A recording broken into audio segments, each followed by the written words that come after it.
Hello বন্ধুরা, গ্রামের রান্না পিয়ালির সঙ্গে সকলকে স্বাগত জানাচ্ছি। আজকে কুদরির দুর্দান্ত একটা রেসিপি তোমাদের সাথে শেয়ার করব। এটা রুটি বা পরোটার সাথে কিন্তু দুর্দান্ত লাগবে। এখানে কুদরিগুলো আগের থেকে আমি ধুয়ে নিয়েছি। এবার এই জায়গায় আমি একটা চপার নিয়ে নিলাম। চপারের মধ্যে কুদরির সামনে ও পেছনে এইভাবে অল্প অল্প করে কেটে আমি বাদ দিয়ে দিয়েছি।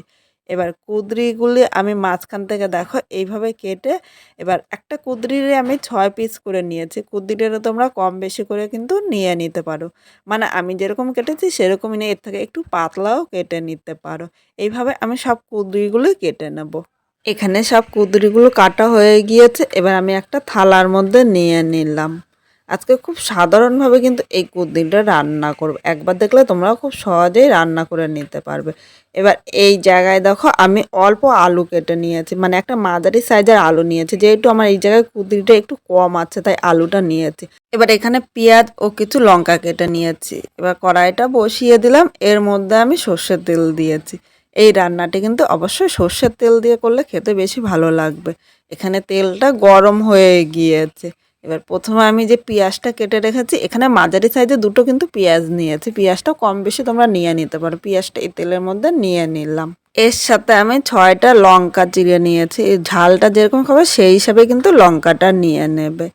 এবার এই জায়গায় সামান্য একটু লবণ দিলাম। লবণটা দেওয়াতে পেঁয়াজটা কিন্তু তাড়াতাড়ি ভাজা হবে আর নরম হয়ে যাবে।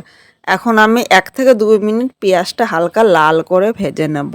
পেঁয়াজটা ২ মিনিট ভেজে নিয়েছি, এর থেকে কিন্তু বেশি ভাজবো না। এবার এখানে যে আমি আলু নিয়েছি, আলুটা প্রথমে নিয়ে নিলাম, এর সাথে আমি কুঁদরিটাও নিয়ে নিয়েছি। আমি কুঁদরি ও আলু একই সাথে নিয়ে নিলাম। ইচ্ছা করলে তোমরা আলাদা ভাজতে পারো, কিন্তু আলাদা ভাজতে গেলে একটু সময় বেশি লাগবে। এবার এখানে আমি স্বাদ অনুযায়ী লবণ নিলাম। এখন আলু ও কুঁদরিটা লবণের সাথে নেড়েচেড়ে মিশিয়ে নেবো। আর আগের থেকে লবণ দিলে কুঁদরি আর আলুটা কিন্তু তাড়াতাড়ি নরম হয়ে যাবে আর আমার ভাজাটাও খুব সুন্দর হবে। মিডিয়াম আগুনে কিন্তু এই কুঁদরিটা রান্না করতে হবে। এখানে সব কিছু নেড়েচেড়ে মিশিয়ে নিয়েছি। এখন কিন্তু আমি হলুদ দেবো না। হলুদটা এখন দিলে কিন্তু কুঁদরি আলুটা শক্ত থাকবে। এখন আমি ঢাকা দিয়ে ২ থেকে ৩ মিনিট মিডিয়াম আগুনে রান্না করে নেবো। ৩ মিনিট পর চলে এসেছে, এখানে ঢাকনিটা তুলে নিয়েছে। এখানে দেখো আলু ও কুঁদরিটা কিন্তু অনেকটাই নরম হয়ে গিয়েছে। দেখো আলুটা কিন্তু হাফের বেশি সেদ্ধ হয়ে গিয়েছে। এখন আরেকবার একটু নেড়ে চেড়ে নেবো, নাহলে নিচে দিয়ে কিন্তু লেগে যেতে পারে। কুঁদরিটা নেড়ে চেড়ে নিয়েছি। এবার এর মধ্যে আমি হলুদ নিয়ে নেব। তোমরা অবশ্যই বুঝতে পারছো প্রথমে হলুদ দিলে কিন্তু এত তাড়াতাড়ি কুঁদরি ও আলুটা কিন্তু সেদ্ধ হতো না। এখানে আমি হাফ চামচ হলুদ নিয়েছি। অবশ্যই হলুদটা প্রয়োজন মতো নিয়ে নেবে।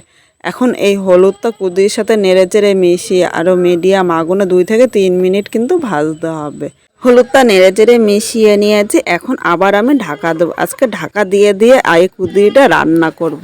তাহলে কিন্তু খুব অল্প সময়ে তোমরা রান্না করে নিতে পারবে। ২ মিনিট পর ঢাকনিটা তুলে নিয়েছি। এখানে দেখো কুঁদরি আলুটা কিন্তু অনেকটাই মজে গিয়েছে। এবার একটু নেড়ে চেড়ে নেব।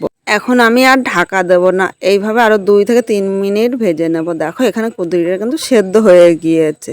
এবার মিডিয়াম আগুনে এইভাবে আমি ভাজবো। আর খুব সাধারণভাবে কিন্তু তোমরা এই কুঁদরিটা রান্না করতে পারবে। ৩ মিনিট কুঁদরিটা ভাজা হয়ে গিয়েছে। এখন ইচ্ছে করলে তোমরা নামিয়ে নিতে পারো, কিন্তু আমি নামাবো না। এভাবে কুঁদরিটা এক সাইড করে নিলাম। এবার কড়াইয়ের মধ্যে সামান্য একটু তেল দিলাম, খুব বেশি তেল দেবো না। এখানে আমি মুরগির ডিম নিয়েছি। দেখো মুরগির ডিমগুলো একটু ছোট হয় তাই ২টো ডিম নিয়েছি। আর তোমরা ডিমটা কিন্তু কম বেশি করে নিতে পারবে। এবার ডিম দুটো এর মধ্যে ফাটিয়ে নিলাম। এবার এই তেলের মধ্যে আমি ডিমগুলো ভেজে নেব। এইভাবে করলে অল্প সময়ে কিন্তু তোমরা ডিমটা ভেজে নিতে পারবে। এখানে ডিমটা একদম ঝুরি ভাজা করে নিয়েছি। এবার এই ডিমটা এই কুঁদরির সাথে আমি নেড়ে চেড়ে মিশিয়ে নেব। মিডিয়াম আগুনে আরও ২ মিনিট এইভাবে রান্না করে নেব।